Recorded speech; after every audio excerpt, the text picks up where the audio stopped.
Chào các em, chúng ta tiếp tục đến với test 3, Cambridge number 9. Chúng ta sẽ không sẵn sàng nha. Bây giờ chúng ta sẽ, trước tiên thì cô sẽ đọc một cái bài cho Sơn chị đi ha. Hay Sơn cô ta? Sơn cô đi. Cô đã nhận được một cuốn sách từ một cái bạn học sinh rất là chăm chỉ và ngoan. Là bạn ấy gửi cho cô một cuốn sách tiếng Anh. Cho nên đó là cô có một cái mục tiêu sẽ là đọc hết cuốn sách này. Mỗi lần mà cô làm một cái bài đề thì cô sẽ đọc tầm 1-2 trang gì đó. Và sau đó cô sẽ giải thích cái điều mà cô cảm thấy ấn tượng nhất trong cái đoạn mà cô đọc. Thì đây là một cuốn sách tiếng Anh cho nên là chúng ta nghe thì chúng ta có thể tập nghe tiếng Anh. Ok. Thì giải dần dần những cái đề sau này thì cô sẽ đọc hết cuốn sách này để xem là cuốn sách này có cái gì thú vị thì chúng ta có thể học hỏi được. Ok. Hôm nay chúng ta sẽ đọc cái phần giới thiệu. Chúng ta chỉ kịp đọc phần giới thiệu thôi nha. Rồi có thể là ngày mai chúng ta sẽ đọc tiếp một cái gì đó, một cái nội dung chính trong đó. Ok. Rồi giờ đọc nha. This is a book about questions, your questions, and believe me, I've heard a lot of them. A little while ago, I wrote another book called Why It's Not Green. That was about unanswered questions too. Maybe you read it. If not, you can always rush out and buy it later today. Hint, hint. Anyway, the notebook questions came from visitors to the Science Museum, young and old. Of course, I couldn't answer them all in just one go, but lots of people liked that little book. So we thought it would be a good idea to write another one, this one. But this time I wanted more people's questions. I mean, not everybody can come to London and visit the Science Museum just so they can ask, right? So my mate Daniel came up with an idea. Why don't we make a webpage, he said. Then kids and adults from all over the country, all over the world, even can read bits of your book and offer their own sciencey questions. So that's what we did, and we got lots of questions, hundreds of them. Some of these questions I'd already answered in the first book. And of course, if you write a book called Why Is Not Green and ask for more questions for a sequel, a whole lot of people are going to give you something like this. You got a question from named Toby. Question, why is poo brown? You got a question from named Jessica. Question, why is pea yellow? But aside from that, you were a crazy bunch. You asked me all sorts of things. Things about your bodies and brains, about the biggest, the smallest, and the fastest things in the world. You asked what plants, trains, and cars might look like in the future. Lots of you seemed worried about the climate and what will happen to it. And of course, there were a good number of you who thought, great, Glenn can do my homework for me. Some of you were more obvious about this than others. You got a question from named Clark. Question, will Glenn do my science project for me? It's on the universe and black holes. Thank you very much. I expect quality work. Just send it in an email so I can print it. Pictures give extra credit, so yeah, add some thanks. To all your homework bloggers out there, I say this. You are having a laugh, ain't ya? Do it yourself. Do it yourself. To everyone else that sent me a question, whether it made into the book or not, I thank you, and I dedicate this book to you. Hope you like it. Now, let's get cracking. Rồi thì đó là cái phần introduction cuốn sách này. Tổng thể là cuốn sách này nói về một cái ông tác giả là ổng rất là thích về khoa học nha. Và ông này đi sưu tầm rất là nhiều câu hỏi của những cái bạn trẻ. Đấy, con nít cũng có mà người lớn cũng có. Hỏi về nói chung là hỏi về khoa học. Và chủ yếu là những cái thứ về cơ thể cũng như não. Những cái câu hỏi rất là có vẻ là nghe có vẻ là đời thường nhưng mà có thể là mình không biết trả lời đâu á. Ví dụ như tại sao mà phân người chúng ta là màu nâu, hoặc là tại sao nước tiểu là màu vàng, như hồi nãy mình có đọc. Thì nó sẽ giúp cho nhất là những cái bạn mà nhỏ đó, mình giải thích được những cái đó thì nó rất là hay.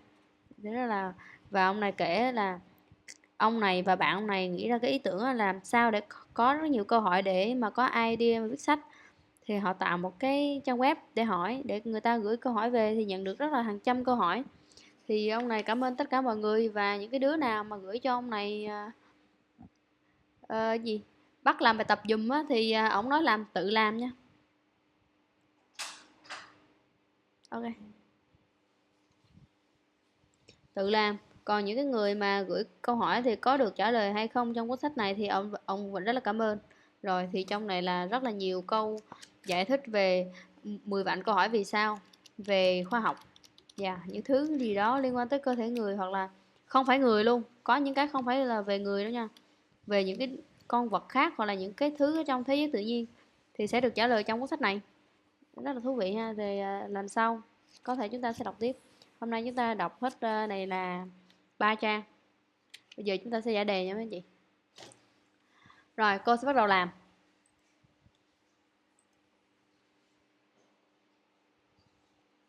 Cambridge IELTS 9 by University of Cambridge ESOL Examinations, published by Cambridge University Press. This recording is copyright. CD2. Test 3. You will hear a number of different recordings, and you will have to answer questions on what you hear. There will be time for you to read the instructions and questions, and you will have a chance to check your work. All the recordings will be played once only. The test is in 4 sections. At the end of the test, you will be given 10 minutes to transfer your answers to an answer sheet. Now turn to Section 1. Section 1. You will hear a telephone conversation between a travel company employee and a customer. First, you have some time to look at questions 1 to 5.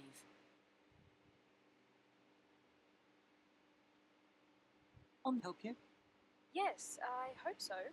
I have a friend who's just come back from Corfu, and she's recommended some apartments in Aralis. She thought they might be on your list.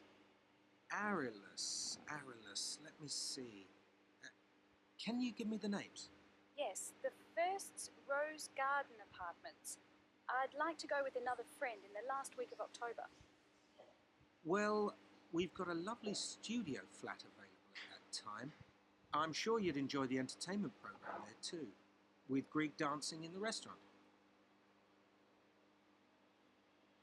The entertainment program offers Greek dancing. So, Greek dance.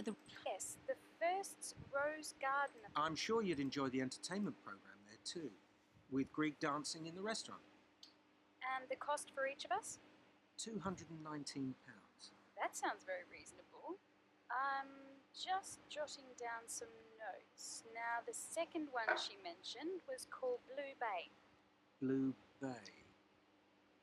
Yes, in fact, that's very popular, and it has some special features. Really? The main attraction is the large swimming pool with salt water. Much healthier, I understand. That's right. And it isn't far from the beach either, only 300 metres. And only around half a kilometre to some shops, so you don't have to be too energetic. Is it much more expensive than the first one? Let me just check. I think at the time you want to go, it's around £260. No, £275 to be exact. Right, I've got that. Now, there are just 2 more apartments to ask you about. I can't read my own writing. Something to do with sunshine, is it? I think you meant the Sunshade Apartments. They're on a mountainside. Any special features? Yes, each room has its own sun terrace, and there are shared barbecue facilities. Ooh, sounds lovely. Yes, it is rather well equipped.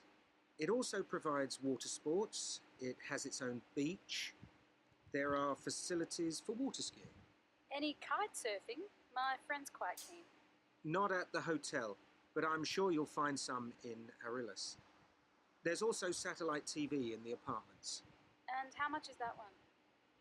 £490 with 2 sharing. You mean £245 each? I'm afraid not. Each person has to pay that amount, and there must be at least 2 in an apartment. Oh, I don't think that would be within our budget, unfortunately. And the last one sounds a bit expensive too. The Grand? Actually, it's quite reasonable. It's an older style house with Greek paintings in every room and a balcony outside. Sounds nice. What are the views like? Well, there are forests all round, and they hide a supermarket just down the road. So that's very useful for all your shopping needs. There's a disco in the area too. And the price? £319 at that time. But if you leave it till November, it goes down by 40%. Too late, I'm afraid. Well, why don't I send you a brochure with full details, Miss... Nash. But don't worry about that. I'm coming to Upminster soon, and I'll call and get one. I just wanted to get an idea first. Well, Full of points about insurance. I got one policy through the post, but I'd like to see if yours is better. fine. What would you like to know? Well, the one I've got has benefits, and then the maximum amount you can claim. Is that like yours? Yes, that's how most of them are. Well, the first thing is cancellation. If the holiday's cancelled on the policy I've got, you can claim £8,000. We can improve on that, Miss Nash. For Greek island holidays, our maximum is £10,000. That's good. Of course, our holiday won't even cost £1,000 together. It's still sensible to have good cover. Now, if you go to hospital, we allow £600. Yes, mine's similar. And we also allow a relative to travel to your holiday resort. My policy just says their representative will help you. You can see there's another difference there. And what happens if you don't get on the plane? Nothing, as far as I can see on this form. Don't you have missed departure? No, I'll just jot that down. We pay up to £1,000 for that, depending on the reason. And we're particularly generous about loss of personal belongings, up to £3,000, but not more than £500 for a single item. Then I'd better not take my laptop. Not unless you insure it separately. Okay, thanks very much for your time. You've really been helpful. Can I get back to you? Your name is... Ben Ludlow. That's Ludlow. I'm the assistant manager here. I'll give you my number. It's 081... Excuse me.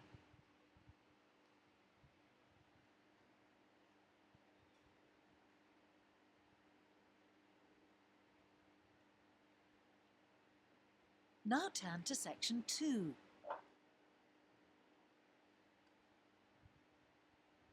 Section 2.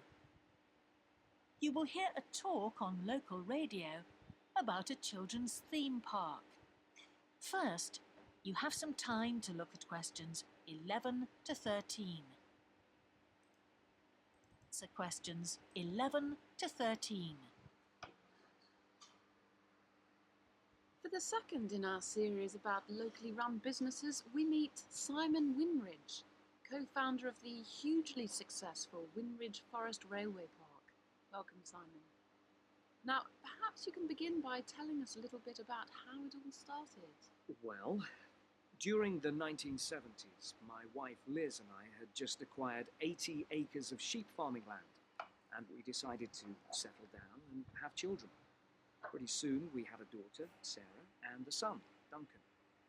The place was wonderful for the kids. They particularly loved trains and gradually built up an enormous network of miniature railway track. I began to develop larger scale models of locomotives, but we didn't think anything more of it until I went on a trip to a theme park near Birmingham and decided we could do a much better job. So we set up a small one ourselves, based on the miniature railway. And we opened to the public for just a month that year, 1984, in July, our driest month, because our children said they didn't want our guests to have a miserable wet visit. I dealt with park business and Liz carried on with the farm. It soon became clear that we were onto a winner. We began to extend the railway track and lay it among more interesting landscape by planting trees, which in turn attracted more wildlife, and by making cuttings through the rock. Nowadays, we're open all year round, and we're pleased to say that Wimridge is one of the most popular visitor attractions in the area, with 50,000 visitors a year. 1.5 million people have been through our doors since we opened. Before you hear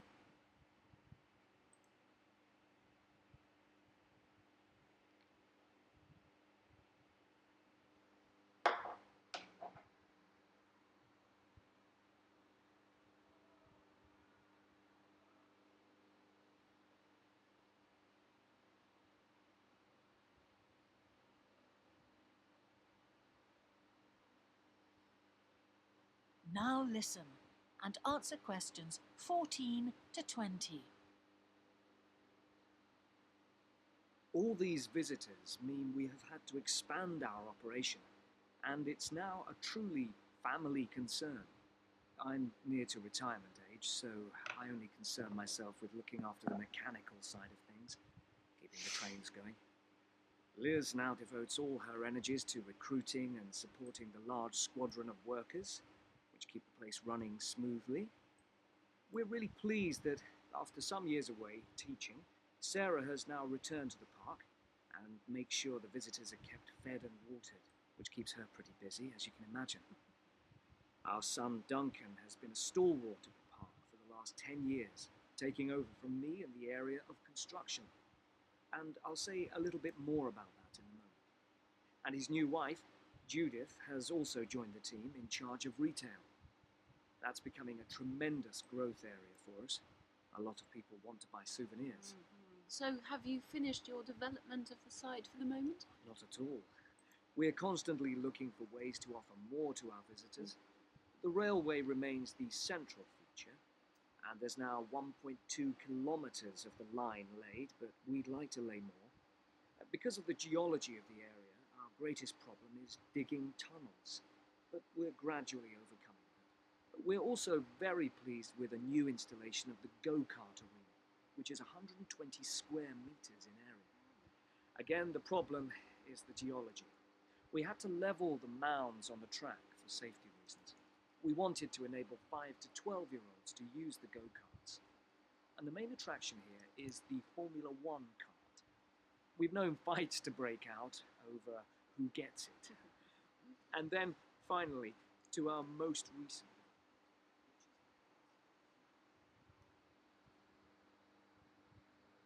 That is the end of section 2. You now have half a minute to check your answers.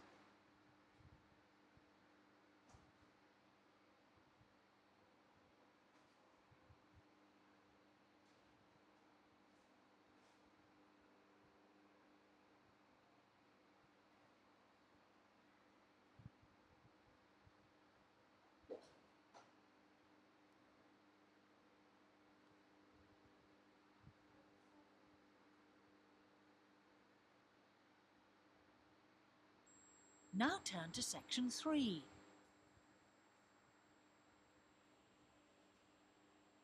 Section 3. You will hear a geography student called Caroline discussing her dissertation with her tutor. First, you have some time to look at questions. How's the dissertation planning going?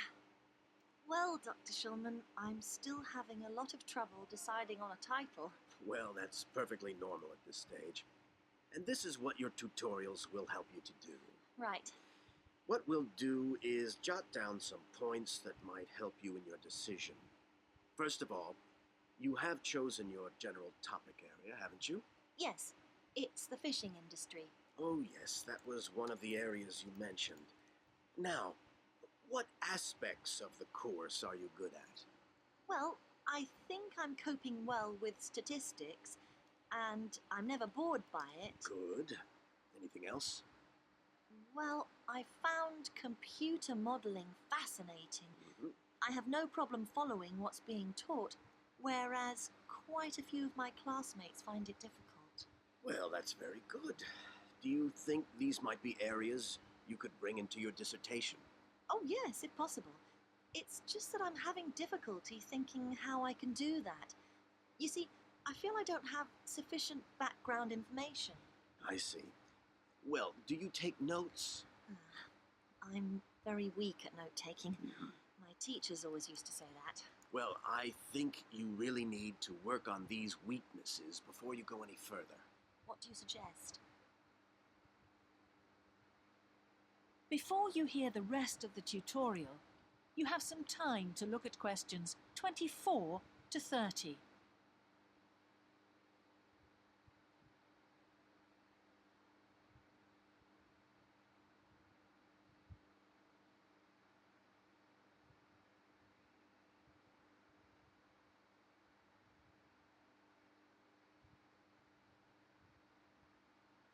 Now listen and answer questions 24 to 30. Well, I can go through the possible strategies with you and let you decide where to go from there. Okay, thanks. Well, some people find it helpful to organize peer group discussions. You know, each week a different person studies a different topic and shares it with the group. Oh, right. It really helps build confidence. Yeah. You know, having to present something to others. I can see that. The drawback is that everyone in the group seems to share the same ideas. They keep being repeated in all the dissertations. Okay. You could also try a service called Student Support. It's designed to give you a structured program over a number of weeks to develop your skills. Sounds good. Yes, unfortunately there are only a few places. Ah. But it's worth looking into. Yes, of course. I know I've got to work on my study skills.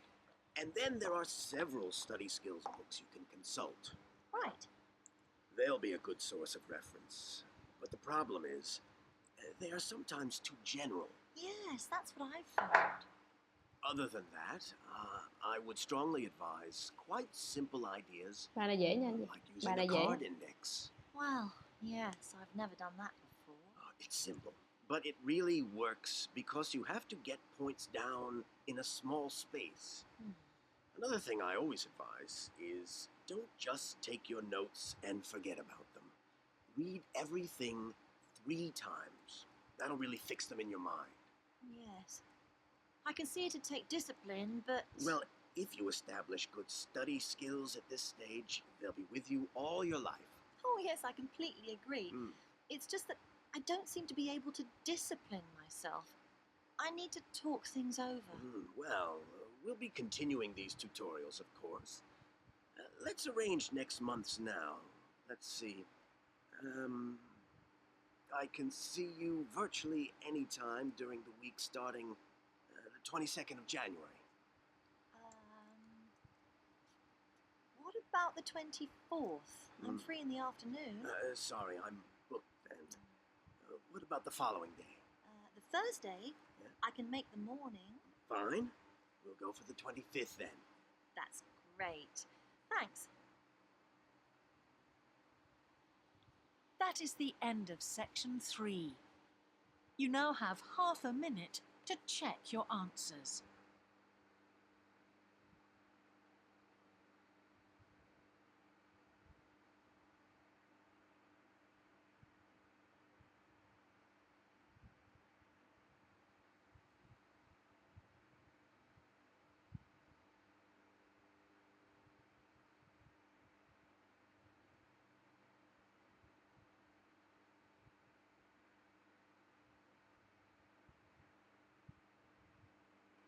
Now turn to section 4.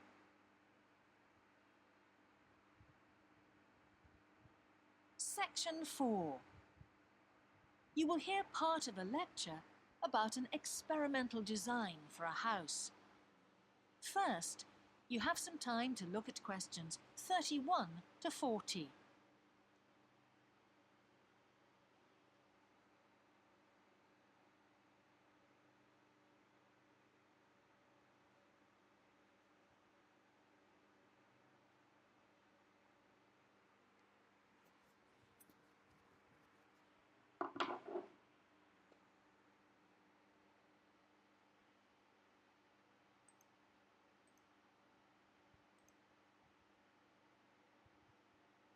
Now listen carefully and answer questions 31 to 40. Good morning. In the last few lectures, I've been talking about the history of domestic building construction. But today, I want to begin looking at some contemporary experimental designs for housing. So, I'm going to start with a house which is constructed more or less under the ground. And one of the interesting things about this project is that the owners, both professionals but not architects, wanted to be closely involved, so they decided to manage the project themselves. Their chief aim was to create somewhere that was as environmentally friendly as possible.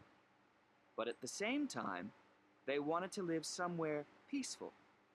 They'd both grown up in a rural area and disliked urban life. So the first thing they did was to look for a site, and they found a disused stone quarry in a beautiful area. The price was relatively low, and they liked the idea of recycling the land, as it were. As it was, the quarry was an ugly blot on the landscape, and it wasn't productive any longer either. They consulted various architects and looked at a number of designs before finally deciding on one. As I've said, it was a design for a sort of underground house, and it was built into the earth itself, with 2 stories.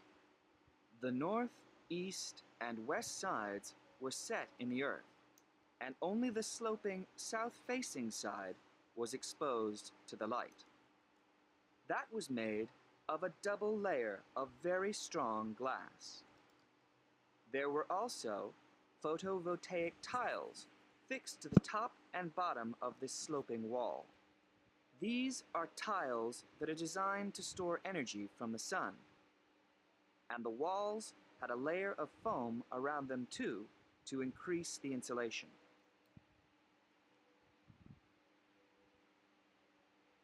Now, what is of interest to us about this project is the features which make the building energy efficient. Sunlight floods in through the glass wall, and to maximize it, there are lots of mirrors and windows inside the house. That helps to spread the light around. So that's the first thing. Light is utilized as fully as possible. In addition, the special tiles on the outside convert energy from the sun and generate some of the house's electricity. In fact, and it is possible that in future the house may even generate an electricity surplus, and that the owners will be able to sell some to the national grid. As well as that, wherever possible, recycled materials have been used. For example, the floors are made of reclaimed wood, and the owners haven't bought a single item of new furniture. They just kept what they already had. And then there's the system for dealing with the waste produced in the house. This is dealt with organically. It's purified by being filtered through reed beds, which have been planted for that purpose in the garden. So the occupants of the house won't pollute the land or use any damaging chemicals. It's true that the actual construction of the house was harmful to the environment, mainly because they had to use massive amounts of concrete, one of the biggest sources of carbon dioxide in manufacturing. And, as you know, this is very damaging to the environment. In total, the house construction has released 70 tons of carbon dioxide into the air. Now that's a frightening thought. However, once the initial debt has been cleared, and it's been calculated that this will only take 15 years, this underground house won't cost anything, environmentally I mean, because unlike ordinary houses, it is run in a way that is completely object is that the owners, both professionals but not architects,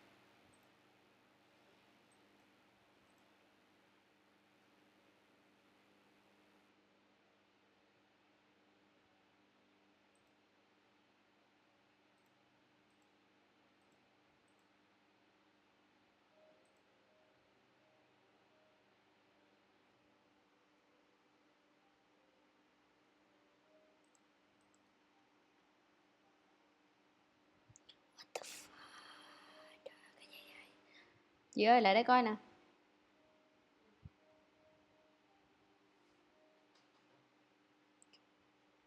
Three incorrect. Wow. First is insulation.